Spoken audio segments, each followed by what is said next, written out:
નમસ્કાર મિત્રો, વિડીયોમાં તમારું સ્વાગત છે। જિલ્લા કલેક્ટર કચેરીએ ધારાસભ્ય ચૈત્ર વસાવા પહોંચી ગયા છે। તો મિત્રો લોકોના પ્રશ્નોના જે જવાબો છે ચૈત્ર વસાવા લઈને પહોંચી ગયા છે એવું જાણવા મળ્યું છે। વિડીયોના માધ્યમથી તમને જણાવી દઈએ, વિડીયો બતાવવાની પણ તમને કોશિશ કરવામાં આવશે। મિત્રો વાત કરી લઈએ, લોકોની બધી રજૂઆત છે ચૈત્ર વસાવા જોડે કરતા હોય છે અને ચૈત્ર વસાવા જિલ્લા કલેક્ટર કચેરીએ રજૂઆત લઈને પહોંચી ગયા છે।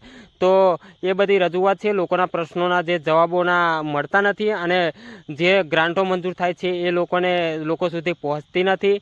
તો તેના વિશે ચૈતરભાઈ વસાવા જિલ્લા કલેક્ટર કચેરીએ પહોંચી ગયા છે। તો મિત્રો ખરેખર આમ તમે શું કહેવા માગો છો ચૈતરભાઈ વસાવા માટે? કારણ કે ધારાસભ્ય ચૈત્ર વસાવા લાઈવમાં બતાવતા હોય છે, વિડીયોના માધ્યમથી જાણવા મળી જતું હોય છે અને બધું જ પબ્લિક સેવા કરતા હોય છે। ખરેખર ધારાસભ્ય ચૈતરભાઈ વસાવાને લોકો ખૂબ ચાહે છે, પ્રેમ કરે છે, કારણ કે ચૈતરભાઈ વસાવા હાલ ચર્ચામાં રહે છે, કારણ કે લોકોને પસંદ છે ચૈત્ર વસાવા। તો ચૈત્ર વસાવા બધાનો કામો પણ ફટાફટ કરી આપે છે અને ચૈત્ર વસાવાના દિલમાં બધા જ લોકો વસે છે અને ચૈતરભાઈ પણ બધા લોકોના દિલમાં વસે છે। મિત્રો તો ખરેખર ચૈતરભાઈ વસાવા માટે બે શબ્દ કીધો, કારણ કે ચૈતરભાઈ વસાવા પોતાનો સમય કાઢીને લોકોના પ્રશ્નોના જે જવાબ છે તેનું નિરાકરણ લાવી આપતા હોય છે। તો તમે ચૈતરભાઈ વસાવા માટે શું કહેવા માગો છો? ખરેખર ચૈતરભાઈને સપોર્ટ કરવા માગો છો તો વિડીયોને બીજા સુધી શેર કરી દેજો, કારણ કે હવે પછી તમને ચૈતરભાઈ વસાવાનો લાઈવ વિડીયો તમને બતાવવાનું છું કે ચૈતરભાઈ વસાવા શેના માટે આ બધું કરી રહ્યા છે એ તમને જાણવા મળી જશે।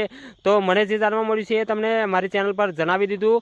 તો તમે જે કહેવા માગતા હોય ચૈતરભાઈ વસાવા માટે કમેન્ટમાં જરૂરથી લખજો। જય હિન્દ, જય ભારત।